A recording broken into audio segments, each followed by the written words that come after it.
Good evening, ladies and gentlemen. Welcome. We are at the business end of the Rocket League Irish Collegiate Esports tournament. This is the semi-finals. We've got some teams left in. Everyone has a chance to take it down. I'm Noah Lake. I'm joined this evening by Ejam for both of our series. And the first of these series, Ejam, is going to be the NUIG Griffins versus the UCD Leviathans.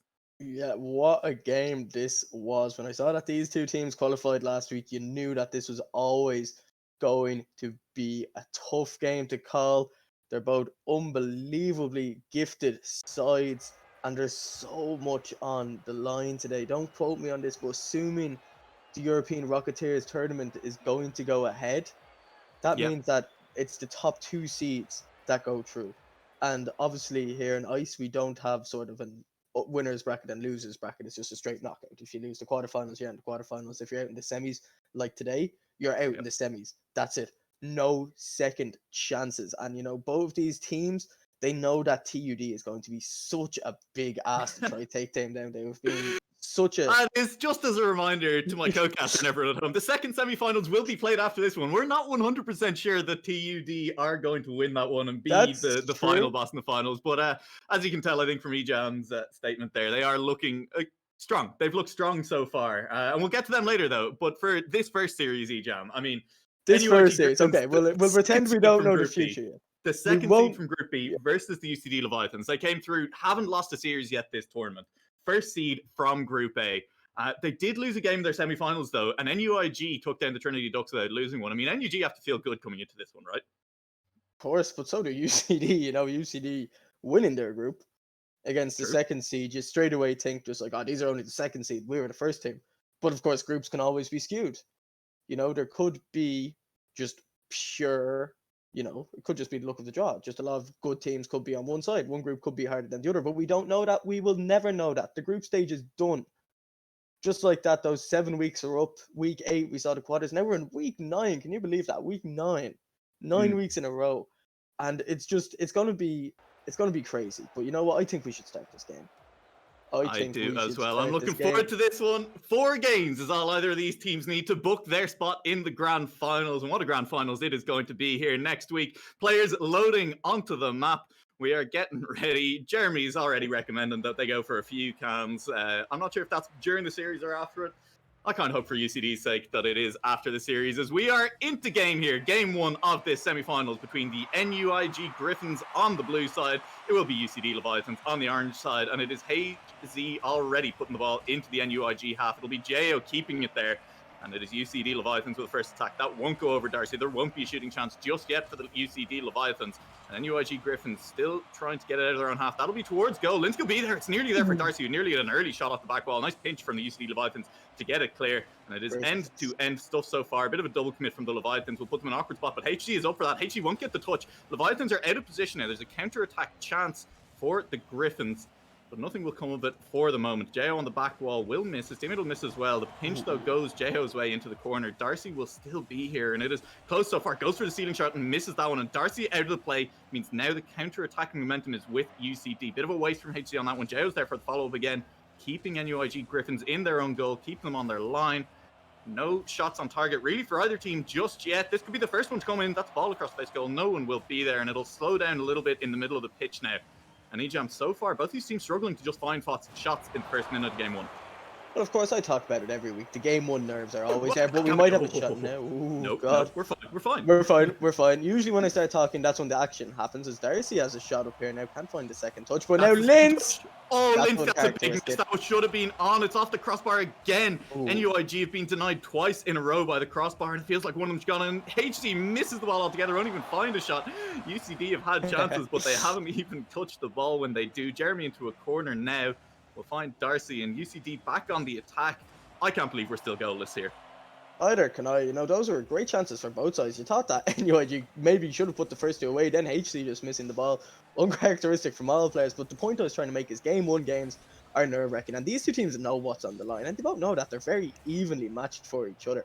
So I'd say, they probably watched each other's replays. Of course, they both have access to stats. They both know if players are aggressive with the boost, non-aggressive with the boost. They see which players have lots of shots, lots of saves. So these two teams have the information available through replay and stats to see where they are both good. However, it just seems that this game at the moment, I wouldn't be surprised if it went to overtime 0-0. Yeah, I mean, it's very even though that was nearly the first chance. Jeremy, again, the crossbar. Crossbar has been denying players more than anyone else has so far in this game. Linsk with a big miss means there's a chance for HC. He will be 50'd by Darcy. We'll get that ball clear. Nice demo from Jeremy. It's the first match and will keep the pressure on the NUIG defense. That could be the chance. Jay will put it off the side wall, though. 3 defenders back for NUIG, and they will keep this ball clear for the moment. Airside in the corner will flip under that one, though. HC beats his man. And so the ball is above Linsk. It's an awkward bounce. Jao tries to be 2 defenders. Won't do it this time. Linsk up now will get a good clear. For the first time, little while pressure's off. That was nearly a shooting chance for NUIG from the middle of the pitch. They'd beaten almost everyone. But we're still scoreless. 3 minutes gone, and we haven't had a goal. This is unusual for these teams, as Jeremy nearly gets a fake out from his teammate. I'm kind of shocked, honestly, that neither of these teams has managed to put one away yet. Surprised that a lot of the shots as well, they're not actually being saved. As you say, the crossbar just seems to keep denying these players. Both teams are getting the ball forward. It's just finding that clinical final touch. All shots seem to be going wide or off the crossbar. But if you just have a look the next time there is a shot, there's always a player back that covers the goal anyway. So I'm sort of wondering, is it going to take a demo play to take out the defender?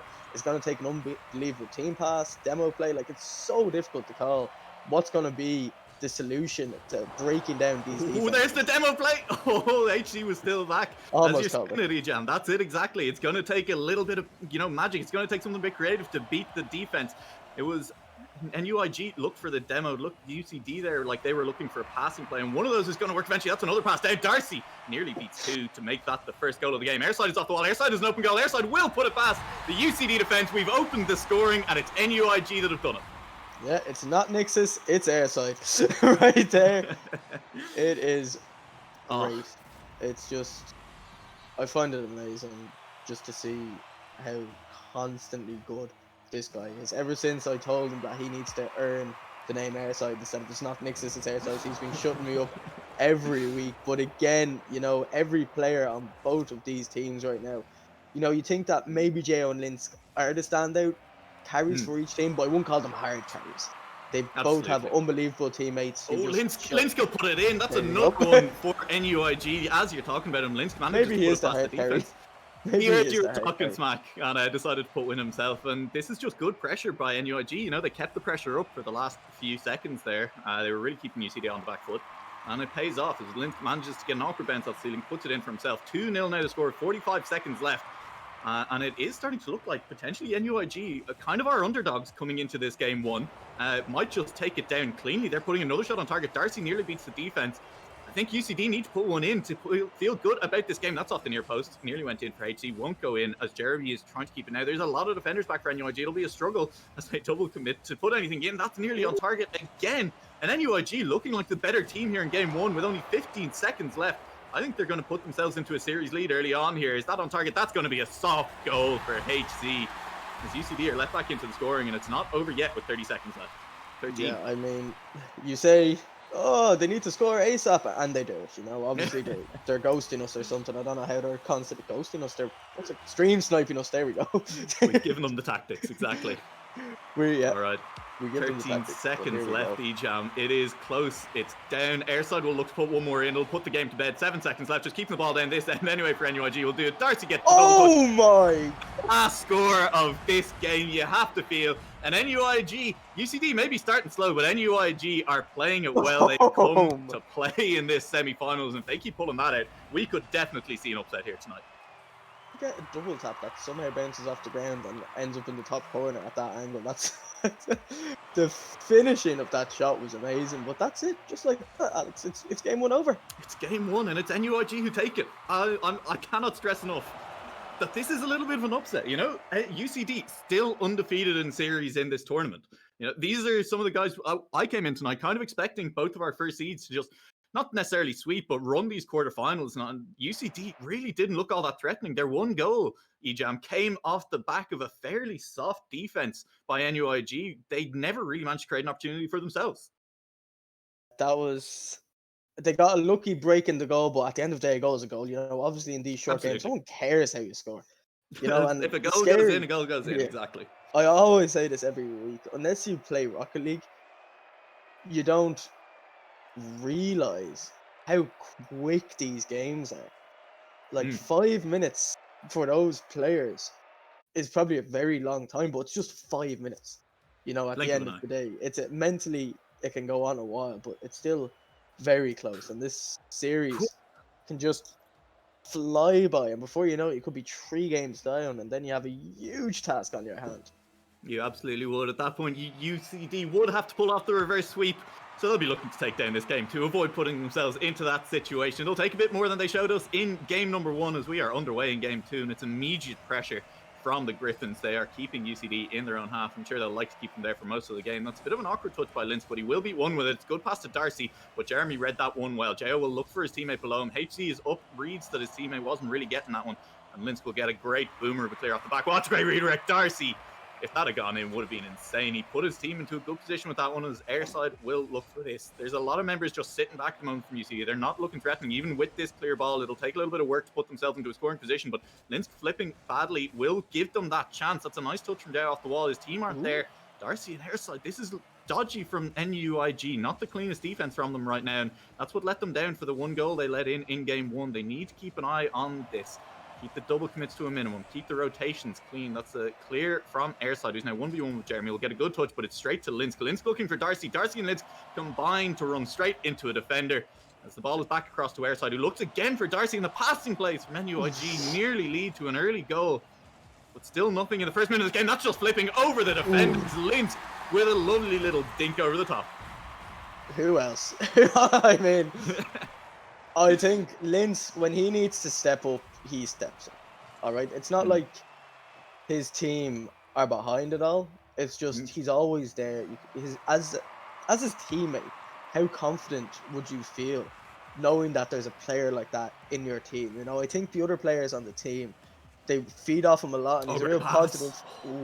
He's a real positive player, as is Jo. And you know, it's these sort of leaders, these well-known names that we talk about week in, week out, just how, you know, how good it must feel to play with them. But, okay. I thought that was on target there for a second, and I thought it was another soft goal being given up by NUIG. You're absolutely right. Just that steadiness, you know, Rocket League so momentum based, so just how you're feeling can affect your play. And having a player like Linz in the team who's steady, does well under a lot of those balls, definitely can help you pull out those wins, clutch moments.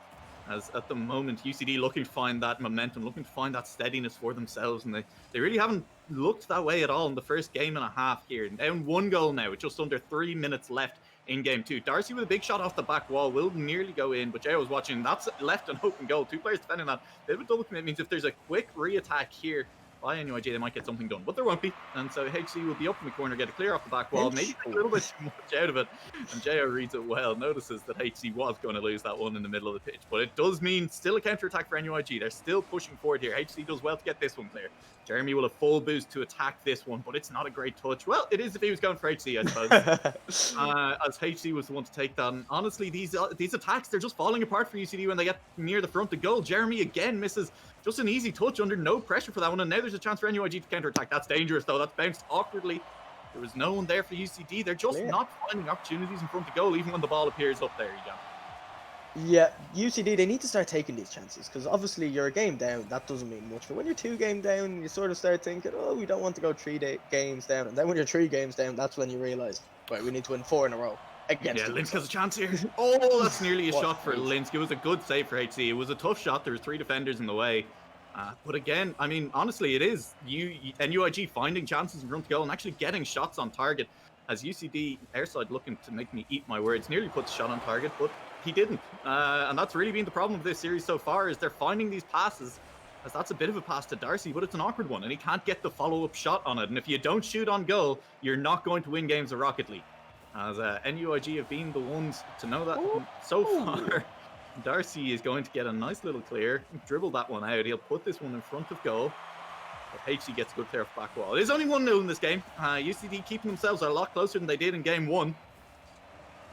Jeremy will push that forward a lot closer. Just 1 goal in it. All it takes is 1 goal here for UCD and they'll be in it. That's a potential chance, but the defense is still there for NUIG. No real breakdowns in this game of the defense rotation, like we saw from them in game 1, and good defense is really holding UCD at bay here. Yeah, UCD, they're getting a lot more of the ball, but the goal came last game and almost at the start of this game. with long range Oh, that's clears. dangerous. Ooh. The bumps there. Linz gets the follow-up. Wow. That's a second goal for NUIG, and I don't know if it was a shot attempt or a bump attempt, whatever it was, it worked out there from Darcy. A goal is a goal. But as I was trying to just make the point there, UCD's almost goals on actual goal came from long range. They soaked up the pressure from NUIG, and then they caught them with a long range clear. And I was just wondering there, were they thinking that we should maybe sit back a bit more? Because when there's an what a pinch that was.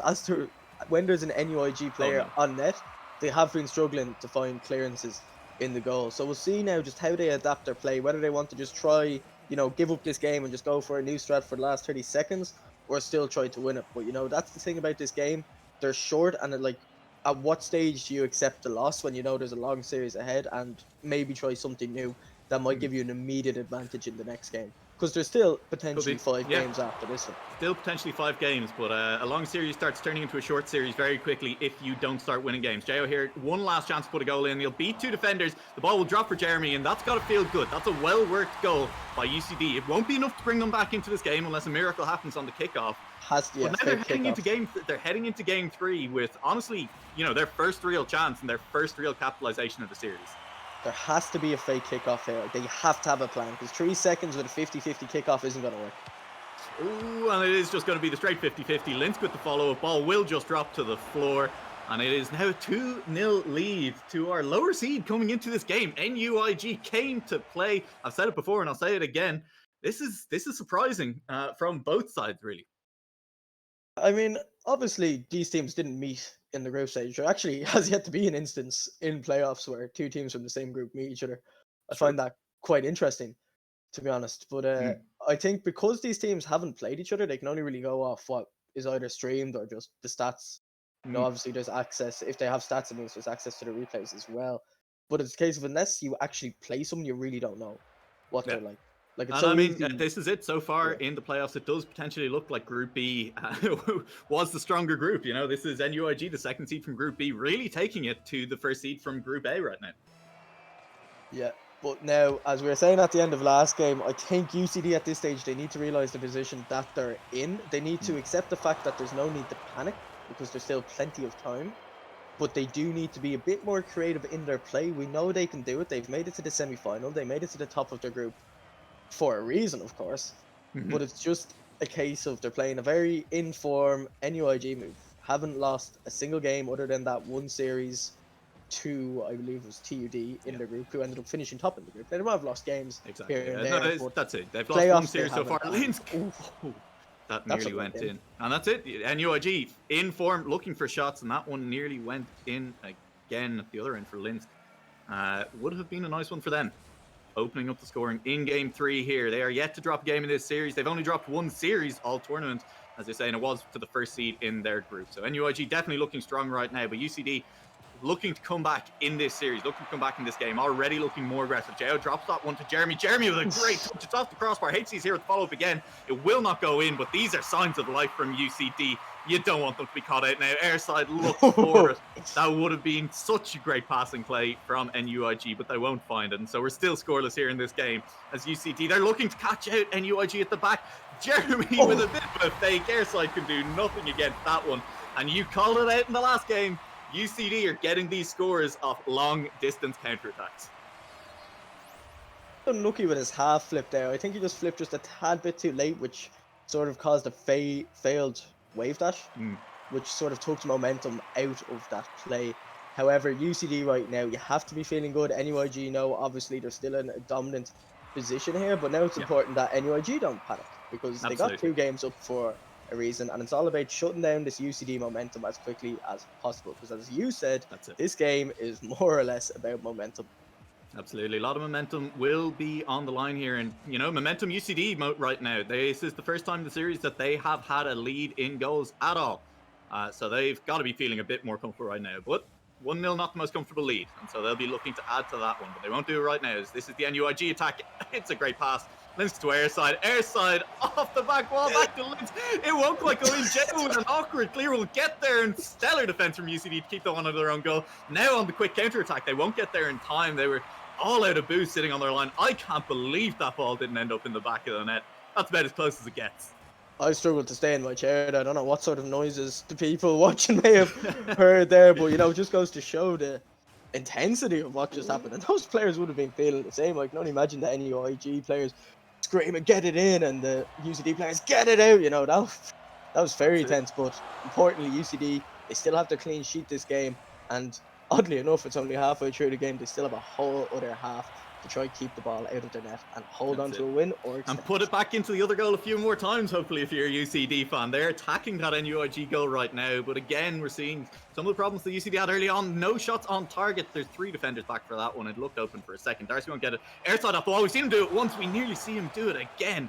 That side wall looking so threatening. He really is the man from the side in the air for NUIG right now, as Darcy will be flapping under that ball, not doing much with it. Linsk will take control of it in the middle of the pitch though, so it'll be Linsk on the attack. Has his team nearby. That's a good beat of the defender, but nothing will come from it. Jao cuts that one out. Jeremy won't make contact, and that's potentially a bit of a loose defense from UCD. It will be a double commit, but not enough players there from NUIG to capitalize right now. Linsk now putting it off the back wall. This back wall has been dangerous for NUIG. They've looked threatening with it. Darcy's there. Airside again with that one. Will be beaten by Jo, and now UCD in the NUIG half. Nothing happening right now. Airside will look to fake that one, and there's nothing the defense can do. Have a look at Jo here. Have a look at Jo. Tied this up. Eyes on Jo, as he is nowhere to be seen, and honestly, he's nowhere. He flipped forward instead of, I think, when you double, you use, you jump and then you jump again to gain momentum in the air to fly quickly. But I think he just held forward a bit too much there, and he ended up actually front flipping because he had a great line. He had a great line to take the clearance shot there, but I think he just accidentally front flipped forward. And this game is so punishing, and NUIG will punish.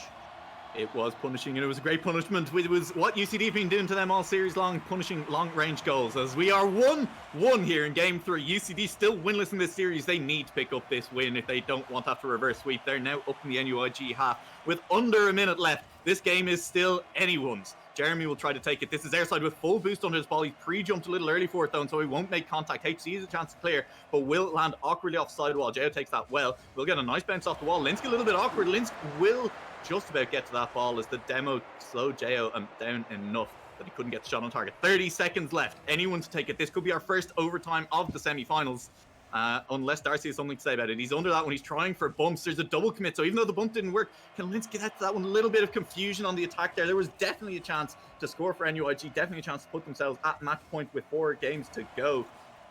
But they won't do it just yet. Now 12 seconds left. Jeremy trying to get this one clear. That's off the back wall. One more chance for either team to come. Jo puts it forward. HC is there. How much boost does HC have? Linsk will take it clear. Darcy down to his teammates. That can't go in, surely. It will! Oh, second goal for Darcy. 2 defenders there. It sneaks past both of them into the top corner. And NUIG, with 3 games gone, will put UCD in a position of having to reverse sweep if they want to go to a grand finals. I'm sorry, but that pass out to what? That was an amazing team effort. You said 1 chance left for either team. NUIG somehow managed to turn that into a chat. I can't even say. That was unbelievable. I don't know who got that assist, whether it was Linsk or Airside. One of them was causing carnage in the defense with bumps. I think it was Linsk, just based off Jo's message. I think Linsk actually bumped Jo there, which was huge. But the pass, what was that pass to Darcy? The accuracy to get that in the top corner was unbelievable. NUIG showing just how good of a team they are, and they're hungry for this final. They're hungry for a potential EU place to represent Ireland. They only need 1 more game. They have 4 chances now to put themselves into a grand final. 1 5-minute game is all NUIG need, and they've just looked like the better team so far. Not to say the UCD are playing badly. UCD, they've had good defense. It hasn't been NUIG running away with it at all, but UCD on the back foot now. Reverse sweep, is it in the cards? There's a poll up in chat. You can see it there if you guys want to vote for whether or not you think it's going to happen.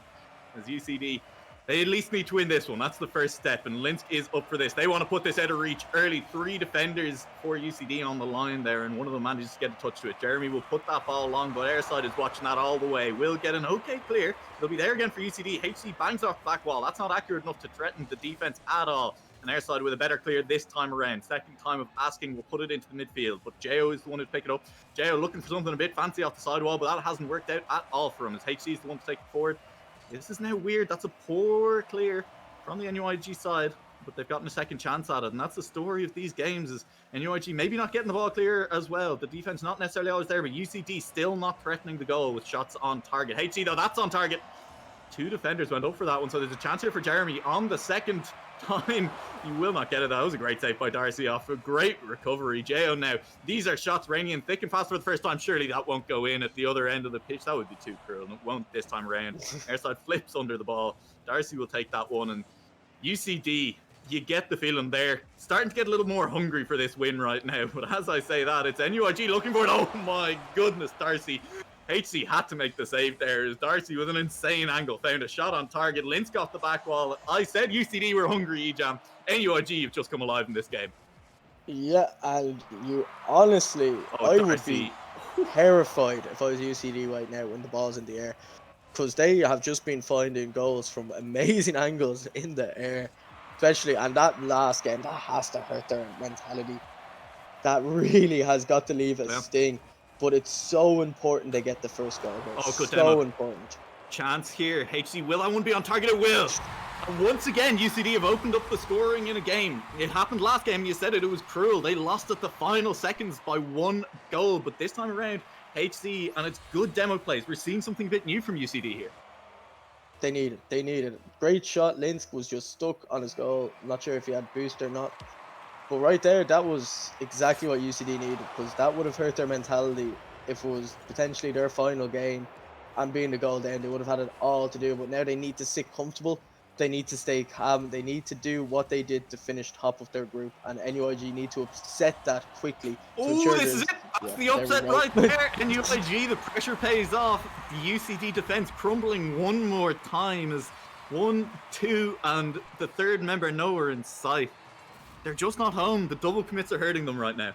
So yeah, I talk so much about double commits. You know, people have given out to me before, but double commits really do hurt teams, especially at this level. You want to be straight away having at least one player free on the ground, and if you're all jumping for the ball. Ooh. But every time I talk, a goal seems to go in. So maybe I should just talk a bit more. But for now, keep it exciting. it's exactly the position UCD found themselves in the last game, but we know they can score goals. They just need to make sure this doesn't get to them too much, because if they win the game, all of a sudden it's going to be all the pressure on NUIG making sure they don't get reverse sweeps. This is it, and this is NUIG. The reverse sweep puts a lot of strain on the winning team as well, so if they start to get into that position, it can take a toll. Reverse sweeps, once you get to game 7 and you were up 3-goal games, it can hurt the mental. But we're for a long way away from that. UCD still looking to even win this game, and they are tied 1-1, just under 2 minutes left, and that is definitely not a foregone conclusion at all. NUIG have looked so strong so far in this game, in this entire series. As this is now on the NUIG back wall. Linsk lands well to take that one clear, but that was dangerous for a second. Ball is loose in the middle of the pitch. Jo's kind of looking for a bit of a bump there, but won't find anyone, and so he'll just be out of position as a result of that. There's 3 members back. Airside is taking on the entire defense by himself. Won't get anything done this time. Jo can't get it past Linsk at the back, and now HC is the quickest man up to that one. It'll be to Airside on the back wall. Takes it cleanly from the back, and now it's there for Linsk, who will give it to Darcy, who will look again for his teammate over on the side, and this is great passing play out of NUIG. They deserved that one. It was a 1-2-3-1. The ball doesn't go in, but NUIG are looking threatening, and that one will not be on target either. It finds the post a second time. Good bump there. Jo will get it clear. HC's the chance to shoot, will get a contact, but won't get it on target, and Darcy was covering it anyway. Jo keeping this one near the NUIG goal, and with just under a minute left, still all tied up. We saw this in last game, and surely UCD can't lose it again at 0 seconds. As they are keeping the ball up in the NUIG half. They're looking more threatening now. That's going to be nearly a shot for Jeremy. Won't actually find it though. As HC will put it to Darcy. Darcy puts it forward, but it's straight into the path of an opponent. Linsk in a corner is looking for this. Nice little wave dash down under that one, but couldn't make the contact afterwards. Darcy on his back wall. Ejam, it is all to play for in these final 30 seconds. We've seen goals can go in. Jeremy not getting past the player. Will keep there with Jo. But it's taking 2 members just to get past one of the NUIG defenders for UCD right now, and that's no way to score goals at all. We're heading towards overtime. Surely this time it's going to be overtime. Surely it can't be a 0-second goal. Surely Airside can't pick this one No! And in the dying seconds again, NUIG are snatching the game away from UCD. The sad thing about this, despite NUIG, more, 7 seconds, anything can happen, but honestly, it doesn't feel like NUIG won the series 4-0 because all 3 games were the first. They've been so close. So close. They've been so close. Jeremy, this is it, surely. No, it's not. Airside keeps it out. The man who scored the goal keeps it out at the other end. It's still potentially here for UCD. It needs a 0-second goal. Linsk will get the touch. The ball in the UCD half. They won't get this one up to the other one. I think HC has done this one. The ball's still alive. It's only 1 goal in it. All they need to do is get up there. Linsk just can't let it drop. Jayo's there. Airside will look for one more in for good measure. It'll be down to Darcy. Can't get the double touch. Ball will drop. NUIG 4-0 are going to the grand finals. They're going to Europe and the grand finals. That is huge. Honestly, commiserations to UCD. They just shouldn't have lost 4-0. Like, they shouldn't. Oh, it's so cruel. It's such a cruel game sometimes. That was not a 4-0 series. UCD played well all tournament. We did see Jeremy come in for them in this one. They've been playing with Hydropocus a lot. And this time around, Jeremy and this squad maybe a little bit less practiced. I'm not sure how much they all play together the rest of the time. But they have a lot of games out of the players, yeah, not quite able to get it done on the night. And NUIG, you have to say, they were in stellar form. I would be terrified if I was Waterford right now. And the reason I'm saying that is no disrespect to them, but they lost to UCD. And they finished in the group, I believe it was 2nd or 3rd. Second in Group A, absolutely. 2nd, yeah. So now they're going to be playing the team that 3-0'd the team that just 4-0'd the best team in their group.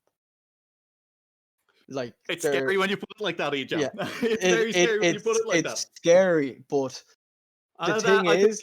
that's it. That's a good segue into our next series, which we will take a quick break before, but when we come back, it will be the TUD Apes taking on the WIT Vikings to see which team will get a place to play in the grand finals up against the NUIG Griffins.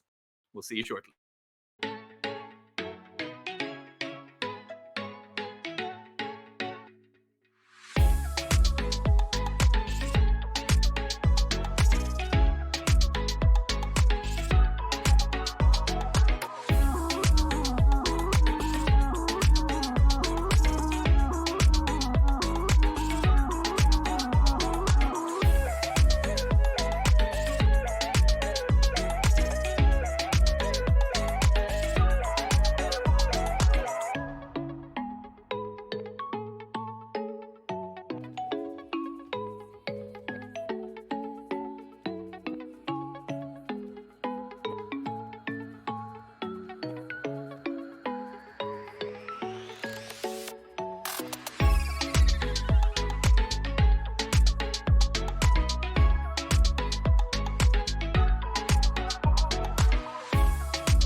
Welcome back, ladies and gentlemen, to tonight's second semi-finals of the Irish Collegiate Esports Rocket League Winter.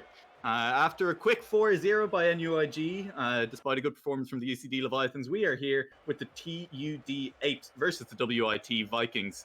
I'm still Nuala Lake. I'm still joined by Ejam, and I think we're looking, after the last series and after our TUD Apes have played all tournament long, for TUD Apes to try and get the 4-0 here as well.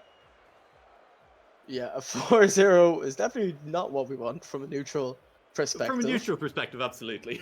You know, we look at Waterford and we look at Solo. Like the series that he's had to just sort of get to his team to the stage where they are. He is an absolutely tremendous player. And, you know, he has two good players to back him up, but Solo is definitely, you know, people say it's Solo Perry, you know, it's just the meme around him from his performances. And then we look at TUD and we're like, who is it? You know, it's the full triple threat over on TUD, right? It's insane how good they are when they work together. And right now, do you see Elite Spartan? Is he playing tonight? I don't see Elite Spartan. I do see Kevster, I see My Parable, and I see N Cannon. So we were saying the last time that UCD they could have potentially lost because NUIG they have a constant roster that they stick to. Waterford have always stuck to this roster, so maybe TUD, you know, it just goes to show how terrifying they are that they can have four unbelievably good players. But statistically, Elite Spartan has been the best player on their team. So if Waterford are to go into a little bit of a mental boost before they can say, okay, statistically speaking, they're missing their best player. However, TUD is just a team that works, as you said, triple threat. They work. Because I think we need to stress as well, you know, Elite Spartan, the best player statistically on TUD, but it is by the slimmest of margins. It's nothing you could call statistically significant. At the same time, though, it is absolutely going to take a big effort on WT Vikings. I think Solo's going to have to step up. I think, you know, Decomp is probably also going to have to be a second player step up and give him that bit of support, getting that ball into a scoring position, because this TUD Apes defense is going to be relentless. It's going to be up in the face of WIT. And WIT will have to work very hard to crack through this as we have players loading onto the map. We are getting ready for kickoff for game number 1 in our second semi-finals. They are playing for the right to challenge NUIG in the grand finals. The loser will go on to face off against the UCD Leviathans in that third place playoff. And it's WIT who will get the ball up into the opposition half first of time of asking, but nothing will come out of that one as Parable immediately sends it back towards WIT goal. It'll be there for Shane. Who I don't think I've even seen play yet. I think Shane is Elite Spartan. It could well be Elite Spartan. I think it is Elite Spartan. Get a bit of confirmation for someone in chat that Elite Spartan has just changed his name to Shane. But we'll keep an eye on that one. Exactly, it's a much easier name than Spartan. Spartan, you have to say, sounds a bit cooler. As right now, it will be TUD keeping the ball up near the WIT goal, but nothing to come of just yet. And this is the kind of thing that really wins them games. I said Cannon will beat them, is just keeping the ball in the opposition half, winning contests in the middle of the pitch, and not letting the opponent's defense catch even a second of their breath. As I say that, there will be a big whiff. That's all right. It's That's game one. fine. It's game one. I always use game one as an excuse. And ooh, what a dodge from Kevster. Excellent.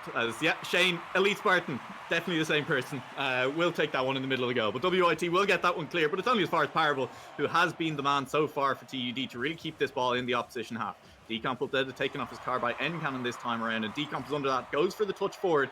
Parable was watching it anyway, but that was a potential chance if Decomp managed to find the shot on target. So will lob this one towards the middle.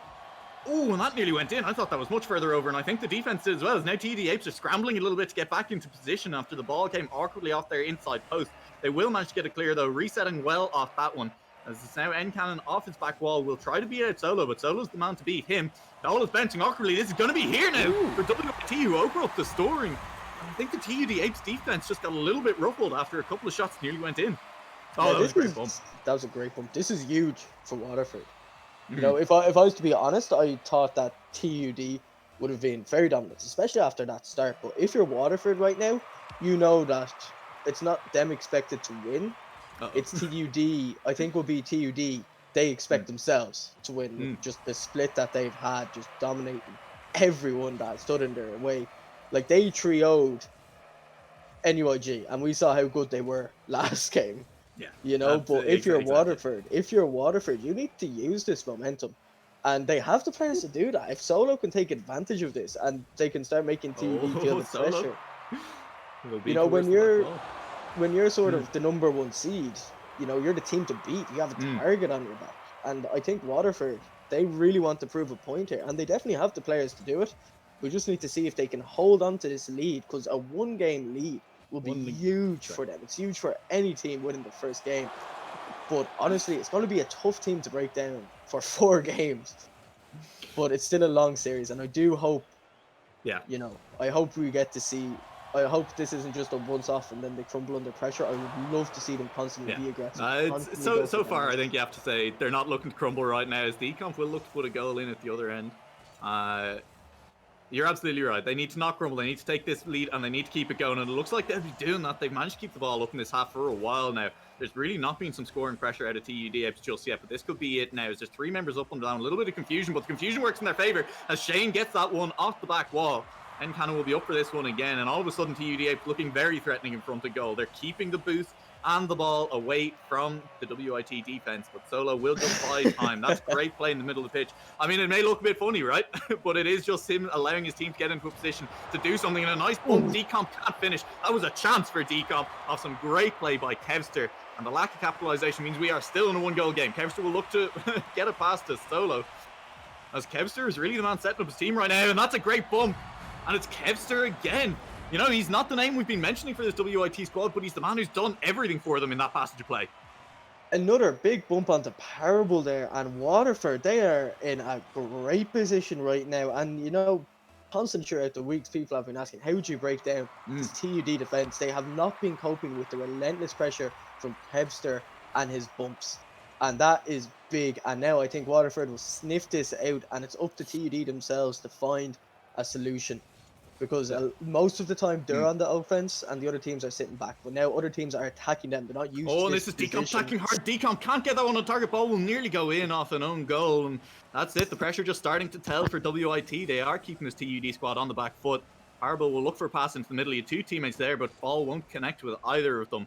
He's still looking to keep his team in scoring positions. It's been Parable, Shane really looking to get this ball into good scoring positions, but the follow-up not there. Still won't be there for TUD Apes. As Solo takes this one off the back wall, will be 2 players to get it out. We'll look to get past the third, but Shane will take that one down. Shane off the ceiling will look for his teammates. It's a good passing chance, but it went straight over Parable, who was sitting there. As now Solo just attacks that one so aggressively in the opposition half. This is the aggressive offense I was expecting to come out of TUD, as Decomp off the back wall goes for the double touch, won't have the follow Solo off the back wall as well, and that could have been 3-0 for WIT in game 1, and with only 15 seconds left, they are looking to be the team that will win game 1, and it's a night for upset so far. And that's both what of our lower seeds. That's exactly what we want. It's our lower seeds who've taken down game 1 in both series. And it'll be WIT looking to repeat NUIG's success in our first semi-final. Yeah, that is brilliant. Brilliant. I cannot criticize Waterford in any way. You know, I thought that they were definitely the underdogs coming into this, but that doesn't mean they don't know how to play. Absolutely. Kevster, you look at Kevster's score there, Hmm. and it just does not reflect on the work he did for his team. I Because completely those agree. two It's we bumps you know we were talking about Decomp and Solo as the two players coming into this game who really needed to step up and be the ones to take it to TUD. But I think you're right, it's Kevster, even though he's at the bottom of the scoreboard there for WIT, really was the player to put them in scoring positions. Decomp and Solo, they were flashy, they were keeping the ball there in the middle of the pitch, but it was Kevster who actually set up the goal. And at the end of the day, it's goals that win games. goals win games. You can have a great defense. You can get 20 saves in a game. But even if you look at the shots, they had 9 shots compared to the 5 of TUD. They just seem to be all over them. Hmm. Oh, and hopefully, if you're a WIT fan, and I see a few of those in Twitch chat, this will continue as we are heading rapidly towards Game 2. Players loading in right now as we will get underway shortly. Everyone is on the pitch. 3, 2, 1, and we have a kickoff. WIT lead the series 1-0. They'll be looking to carry this momentum into Game 2. Still a clean sheet in this series. TUD, this stellar offense that have played so well throughout the tournament, yet to find their way through in this 5 minutes gameplay that we've had. They'll be looking to change that bump. soon. Oh, what a fake. It's all over the place. And Solo tries to beat Powerball out. That was well played by WIT, and they're definitely starting to look a little bit fancy, looking to feel themselves. Decomp will land well under this one, but he's completely out of boost, and it's a good bump by N Cannon as Decomp pays it right back to Powerball on the other side of the pitch. And you can see both of these teams jockeying for position, jockeying for boost. Even when they're off the ball, they're always looking for something to do. It's Decomp looking for a bump and a redirect. Will find the bump, won't find the redirect, but will leave his team forward. Shane beats 1, beats 2. It's there for Powerball. Decomp returns in time to get this one clear, but now TUD are looking very threatening. They're looking for this first goal of the series. It's Decomp who will put it across towards really no one, maybe towards Kevster. It's just a clear, just in case someone was behind them. But I think the chaos that Waterford... there's a lot of chaos that Waterford are inflicting right now on this TUD side.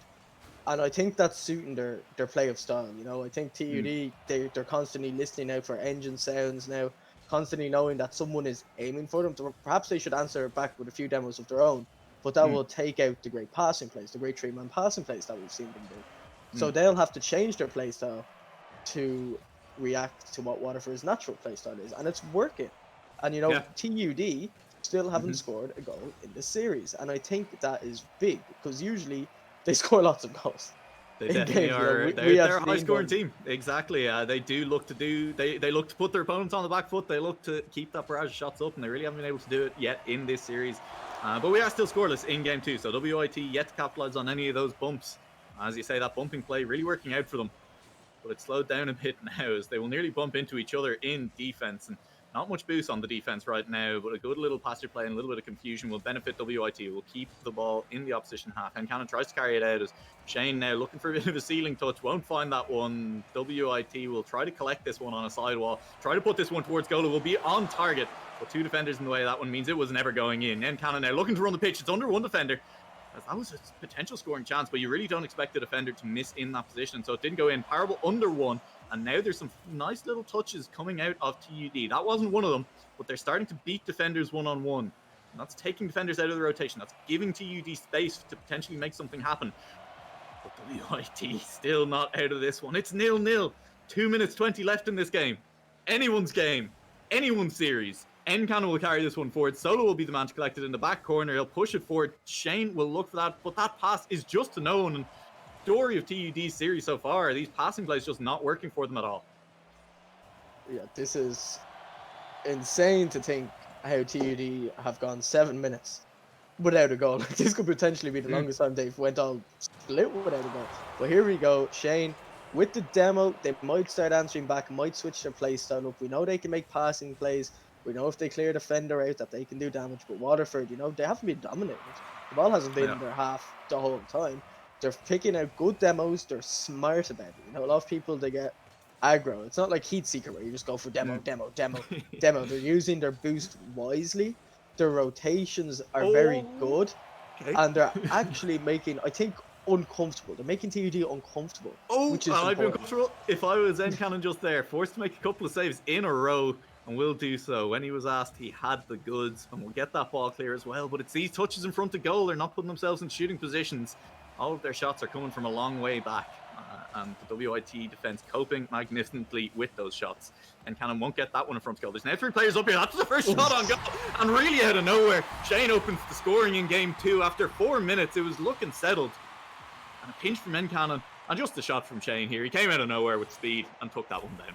Yeah, just 9 minutes short, or just under 9 minutes before they finally found their first goal of this series. But of course, with 1 minute left and a 1-goal lead, that's a very comfortable position to be in, especially when these teams have been tight. Waterford have been struggling a lot more this game to find those openings. I think they need to go back to being aggressive with their demos. You know, a lot of their shots, there have been 2 defenders there that saved them, but Solo, again, you know, that just furthers my point that if there's a defender there that you can take out, that these goals could start slipping in. And I think, you know, don't fix what isn't broken. Their demo play was great in the first game. We saw it at the start of this game. Oh, that's a great shot. Oh, I thought he found the angle there. Shane looking to get a second goal. I think that's it. You know, they need to start going back to demos, start taking defensive players out of the rotations, because TUD, their team play both offensively and defensively is one of their big strengths. Those rotations so clean for them a lot of the time. As now it is WIT who are being taken out. Decomp who gets bumped by one of the attackers.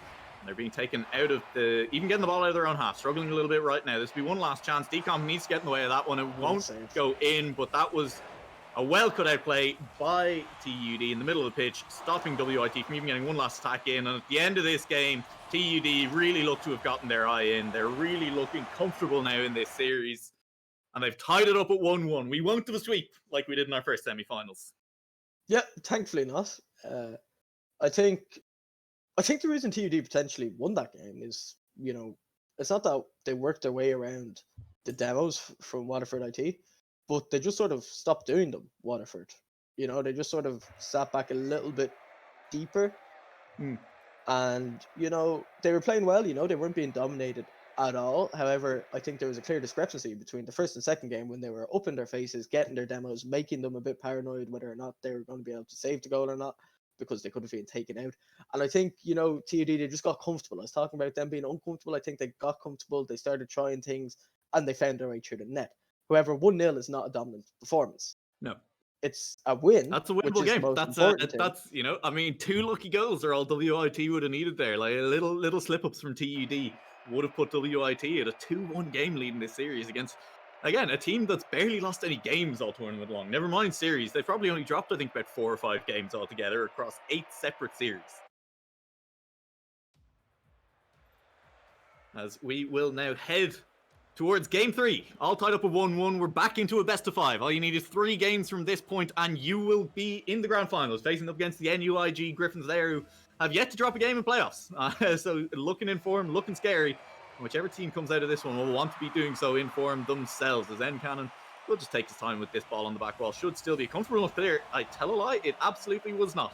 Solo keeping the pressure on. WIT are coming out of the gate swinging, but that'll slow the momentum as Parable will get a demo in the middle of the pitch. He looks for a flick across to his own teammate, but Cannon wasn't quite in position for that one. Shane will take this one now in the back wall, but he's beaten out by Solo, who's very quick. He's been quick twice now in this game to get up to those. And this is awkward. Kevster, no, he gets bumped by Solo.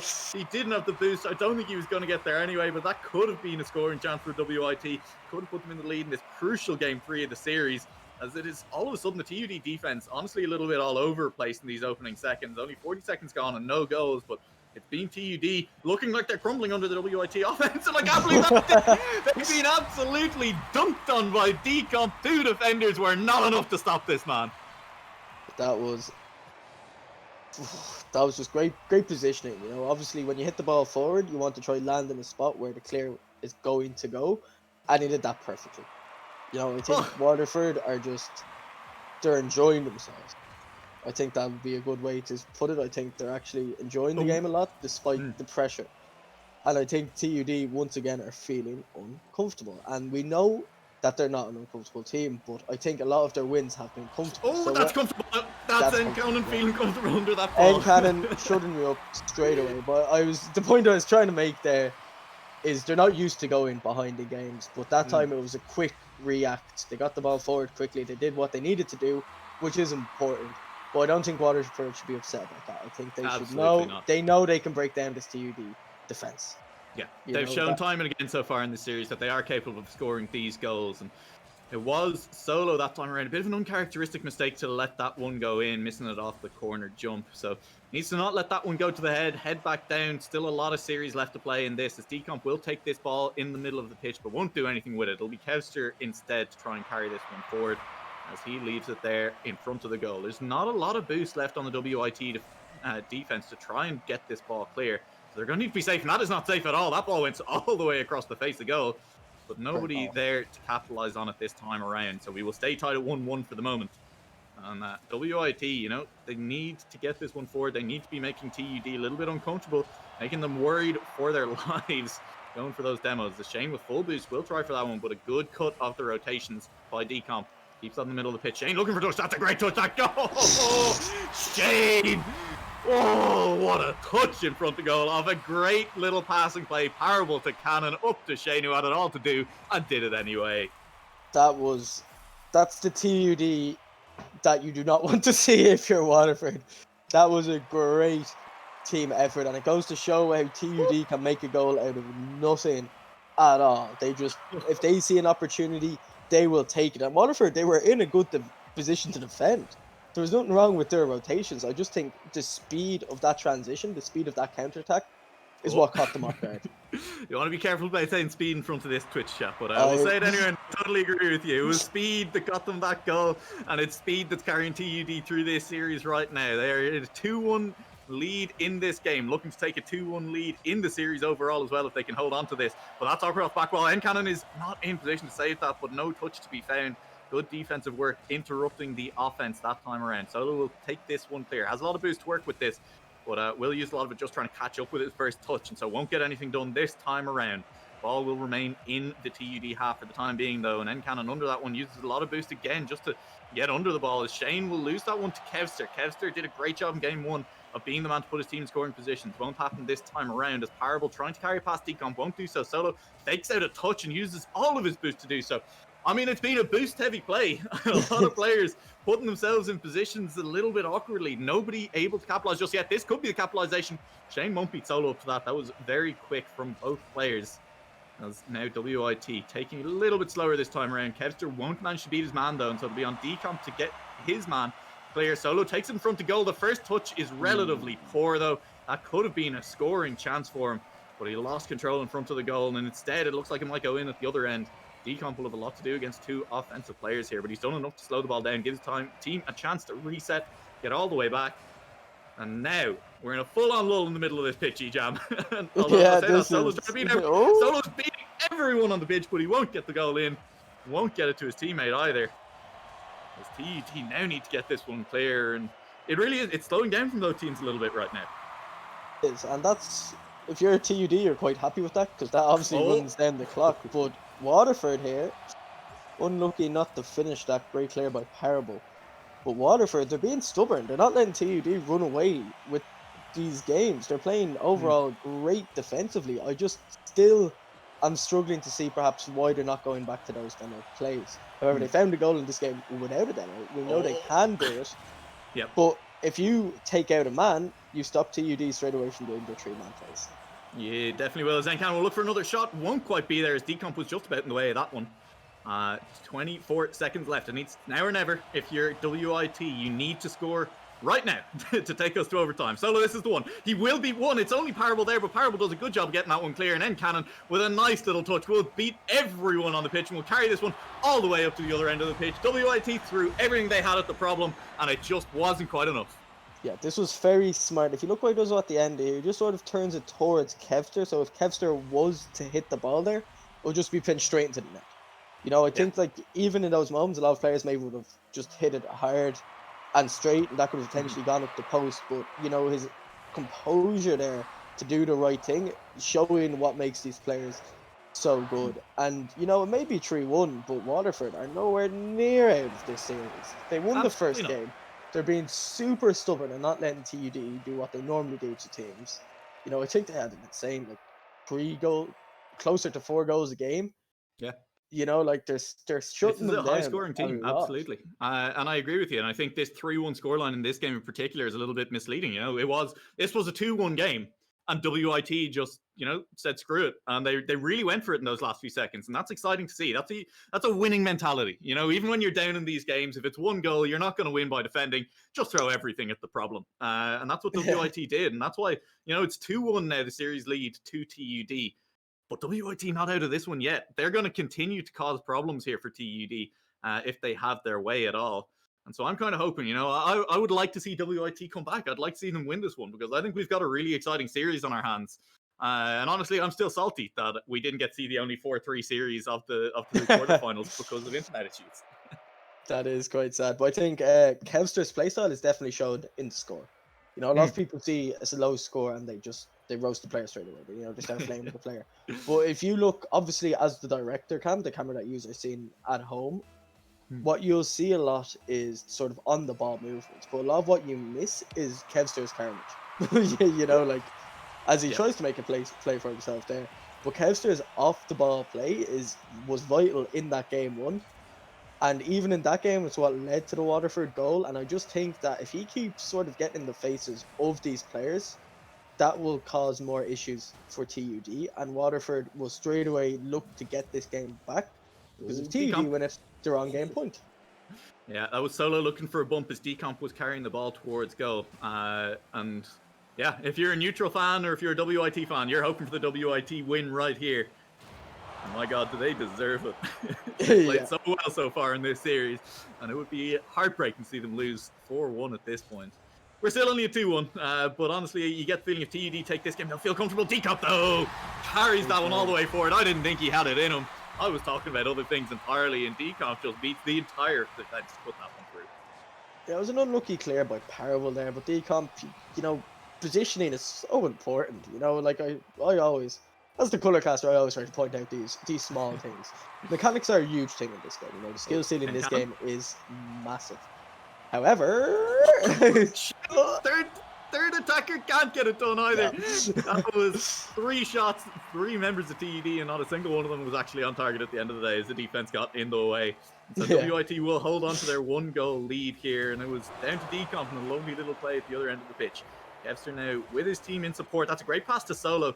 It was a little bit hard, and the defense was in the way, though. TUD keep this one live in the middle of the pitch. They'll keep their attack going for a little while longer. That's bounced down for Ncannon, and Ncannon will get a shot on target. Defense was just about there, but Parable will get the follow-up. And that was just great power on the first shot by Ncannon, leading to the setup for Parable. That caused a lot of issues. That was unlucky the way they couldn't exactly get the ball clear there, but Parable, again, right place, right time. But another point I was going to make about Kevster there is defensive position is actually extremely important. Because TUD are struggling to actually find a gap in defense. Because Kevster's off the ball movement, again, you don't get points for it. However, what you do is you pick up clears. And I think, you might have a little opportunity here. But there you go. Just demoing everyone. He takes out 2 players on his way. He went for a third. I mean, why not at that point, right? He must be listening to me right now, because when he does that, TUD they get scoring chances, right? They put the ball near the goal, and this time around it hasn't worked out for them, but it's still 1-1 in this game. Parable, again, this series will be the player to take it out. He misses the boost though, and that could turn out he will take it the second time of asking, so it'll be on Ncannon to carry this one. Decomp, big miss. Decomp with a huge miss in front of the goal, and that's uncharacteristic from him, but it will mean that it's now 2-1 to TUD, and that's heartbreaking. Actually, I don't think he missed it. That touch from Ncannon when it came off the wall to sort of put it back up the wall, I don't think that was a miss at all. I think that was just a great pass that completely took out the defender. At first, I thought it was a whiff, and I thought it was just pure unlucky, but Ncannon with the outplay there, and that wasn't a fluky goal, that was just a brilliant pass. Yeah, and this is TUD. They're so threatening with those little touches. They've got the skill. We were talking about micro mechanics, not macro there. It's fine. We'll allow the double commit. That's not our fault, I swear. We don't control the players, folks. We don't control the players, except when we curse them. That's on. This is Rocket League. And we are hoping for one of those. That moment, yeah. The final coming up next week. We've kind of had one, yeah. Final coming up next week. That'll be an exciting one. 2 weeks ago, we had a Rule 1. I forget which 2 players were the heroes behind it, but I think that was a This Is Rocket League moment. And often I asked myself, in the intensity of these games, if a Rule 1 were to happen right now, would they stick with it? That's how you know how intense the game is. That's true, and I think it comes And down that's to just pure integrity of the players at that point, and I think we just have to hope for the sake of the tournament that it would. As Shane goes for the dunk, he'll beat one, he beats two. Shane 50'd two players in a row on his way to that goal, and that's the micro mechanics we're talking about. That's not a fluke, even if it may look like one to you at home. That is just Shane outplaying the defense. No, it's good goal when he watches his own replay. Normally it's just Seder, as usual, Seder in the background, folks, doing so much work. We cannot thank him enough. What a pinch. However, right now, TUD 3-1 up again. They're feeling a lot more comfortable than they have in the past games. They are, and we called out momentum earlier on this evening as, you know, just such an important factor in Rocket League in general. And the momentum of this series has definitely started to swing TUD's way, and you can really see it in how they're all playing. These little touches coming out of them, beating defenders all over the field. And it's working out nicely. Shane looking for another one, and this is it again. Just great patience in front of the ball. That's just a straight up outplay against two defenders, and they're just not able to read him off that play. Look at that. Just that stutter step is what put that goal in the back of the net. Yep. I mean, this is exactly what TUD fans are probably hoping for. Their team to find that dominant form that carried them to 7-0 in the regular split. Of course, Waterford right now, they're still stubborn. You know, we just need... I think they should get Kevster right now to do what he does best and cause carnage in that backline. You see him now, he's just taking away boost pads. He's going for players. He's trying to boost starve them. And it's those little small macro mechanics that can make the big difference. And Cannon was going for an absolute clanger of a shot there. Couldn't quite find it, but that was inches away from getting one of the best shots of the evening. Won't quite happen. We are still 4-1 here, though. Make that 5-1 as Shane puts in another one. Kind of out of nowhere. No. Shots are coming thick and fast now for TUD. They've definitely found their form. They've definitely started to warm up into this match. Maybe they're all just playing in cold bedrooms. You know, the hands were a bit chilly as we got this series off to a start. But with 45 seconds left here in Game 4, they're looking to go 3-1 up in the series. They're looking to put themselves on match point. And WIT, I mean, you've said it, they need to do something a bit different. Maybe go back to what was working earlier on in the series. But I'm beginning to think, Jam, the TUD just aren't going to let them. I wouldn't let them. You know, I really, if I was TUD right now, I'd try to make a statement. Yeah. Because 20 seconds left in this game. TUD will just need 2 more goals to get it. Get the Brazil. Out at their end. Just get the Brazil. Here's Ncannon with a chance with 15 seconds left on the clock. Needs to put this one in. He nearly finds it off the far wall. That would have been putting them in the position for the Brazil, all right. Won't quite happen. With now 8 seconds left on the clock, I don't think it's happening. They might get one more, but 6-1's just very sad. I mean, leave it at 5-1. It's so close to Brazil for 6-1. 1 second left on the clock. TUD Apes will go 3-1 up in this series. They will put themselves on match point, and they'll have 3 chances to close this series out against, honestly, on-form WIT Vikings, who look to just be falling a little bit short right now, Ejam. Yeah, I think the problem with that game is Kevster had too many points. You know, he was being very proactive on the ball movement. Of course, he's a grand champion. I cannot diss him at all. But I really hope that someone watching Twitch chat just says, that knows Kevster, just says, the commentary lads are saying just start bumping them again. And you saw at the end of the game when he, you know, his off the ball movement, his demos were so vital in that game 1. And I'm probably saying it a lot, but I think that is the key to Waterford's success, to finding the game back. Because right now you cannot let them win again. And coming off a 5-1 defeat, that's going to be a little hard to shake. However, they need a mental reset right now. They need to get this first goal in the game and hope that TUD does not do an NUIG to them where they just somehow managed to score with 3 seconds left twice in a row. That was tragic. Exactly. This is a deep breath now for WIT Vikings. You've got 3 more games that you need to win. It's only 1 for TUD Apes. This is the full mental reset time. And you need to really take it to your opponents. If you want to be champions in this tournament, this is the time to show your winning mentality. And it's going to be tough. I'm not sure WIT can do it. It's not going to be easy, but you know, there's a chance. That's a nice demo from Decomp. Exactly. It'll leave a little bit of space in defense, but Parable has already respawned. Shane misses it, though. Parable has respawned in time. Parable will drift around in a nice little circle. Collects that one well and will give his team a chance to clear this. They haven't taken it just yet, though, and that's going to bounce awkwardly. The ball is bouncing loose in front of the goal. No members there for WIT to capitalize, though, so the ball won't go in. Even off TUD looking a little bit shaky here at the start of game number 5. There won't be goal for WIT, and that's a big miss. That's nearly going to bounce in. It does come off post, and so won't be the saddest goal we've seen yet. But the follow-up is still here for TUD. It's double commits on defense just to keep the ball out of the WIT net. And that's not a good feeling. That's not a good position to be in. Decomp will look to recover. He'll take it off the back wall. He'll find the double touch. There is a defender in the way, but that means nothing to Decomp, who just dunks on the defense. Airside do it in the last season. Now Decomp, how do they find these angles? The fact I'd love to know if that counted as a pull shot, because I think Decomp just fully bumped the defense into that shot. But that's what I was talking about. Waterford need this now. They need this goal. But they can't do what they did, you know, when they got their goal lead the last time and just sort of sit back and let TUD score on them ultimately. They need to do what they did in game 1 and find that second goal.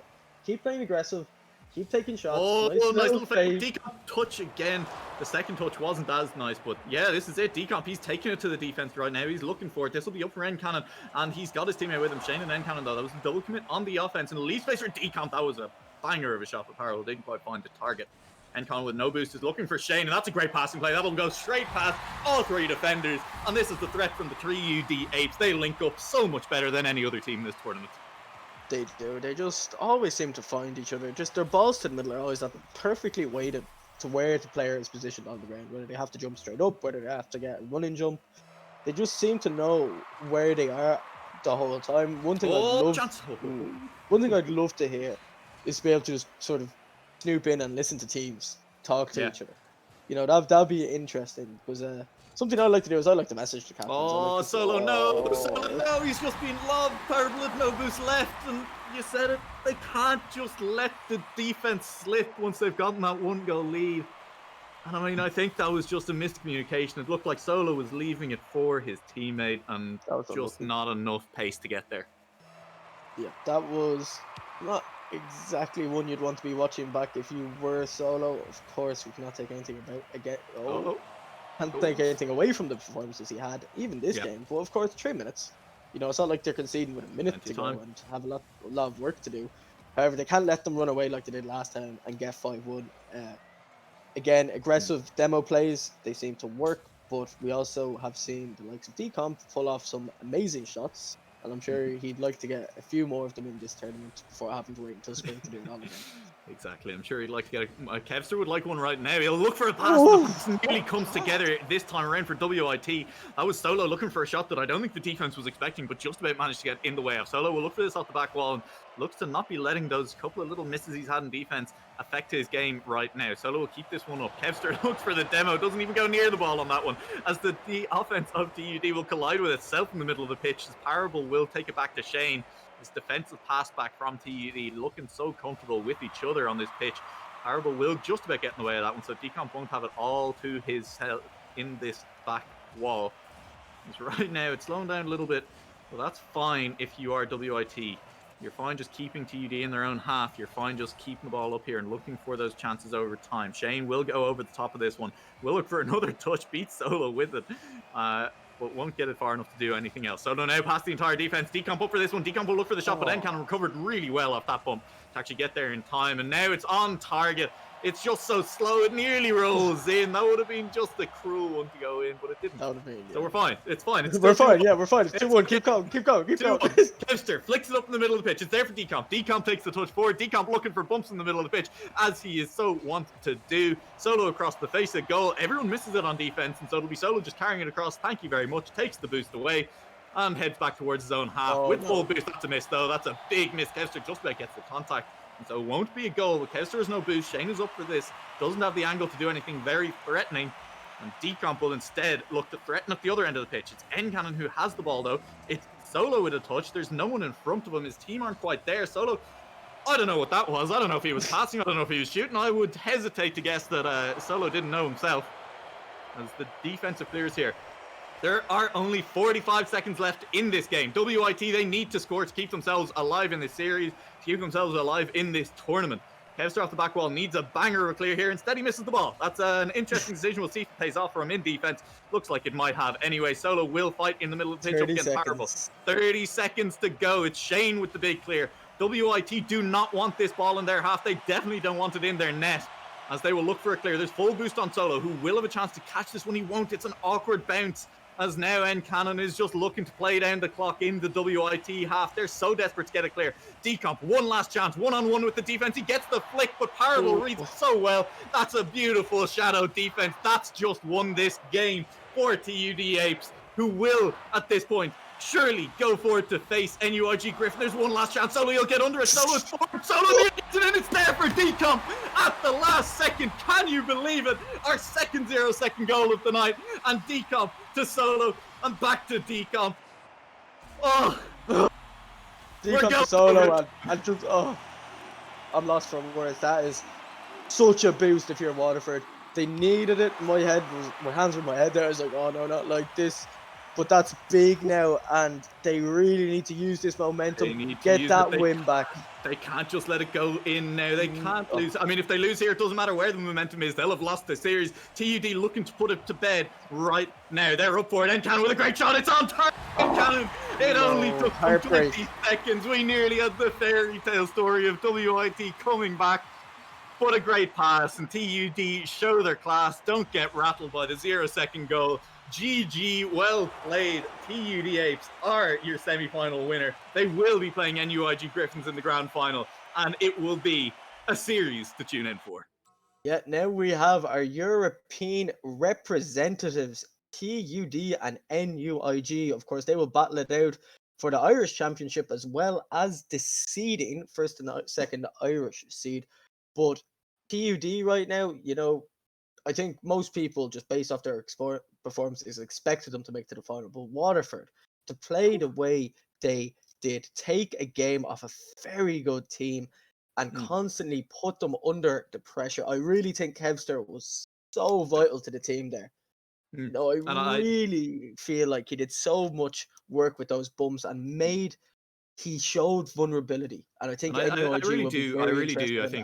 I think it's important to call out the mentality, just the strong mental on the Waterford side there. You know, they were down. That was the last game of the series. You know, they were fighting for their tournament lives right there. And even when they were one goal down, they were in the same situation as before. They managed to take the final game all the way to overtime. And look, it ended quickly there, but that's just the class of TUD. And so I think shout out to WIT. It was cruel that they only managed to pick up one game. They probably deserved more. I feel like we said that twice tonight, honestly. Same went for UCD Leviathans up against NUIG a lot of the time. And look, you need to score goals to win Rocket League, and the two teams that did that tonight were the NUIG Griffins. We were the TUD Apes. We're looking forward to an absolute banger of a finals next week. We will have the fourth place playoff, so you know it's not the complete end of the road for the WIT Vikings and UCD Leviathans. Make sure you tune in for that one. Both of these teams will be looking to finish as high as possible. A little bit of revenge potentially against someone, even if it's not the team that knocked them out. I've been Noah Lake. I've been joined by Ejam. We've had some bangers tonight, and we are now entering the final stages, I think, for basically all of our tournaments. League of Legends will be on Thursday. I believe Valorant on Monday's wrapped up this week. Yeah. CSGO will have some of their playoffs tomorrow, and then it is Rainbow Six Siege on Friday. So if you're interested in any of those games, make sure to keep an eye on the channel. Keep an eye on our Discord. Tune in for them. They're all bangers all the time. And we look forward to seeing you back here next week for what promises to be Seder, the finals of the year. And Seder, thanks a lot. Good night.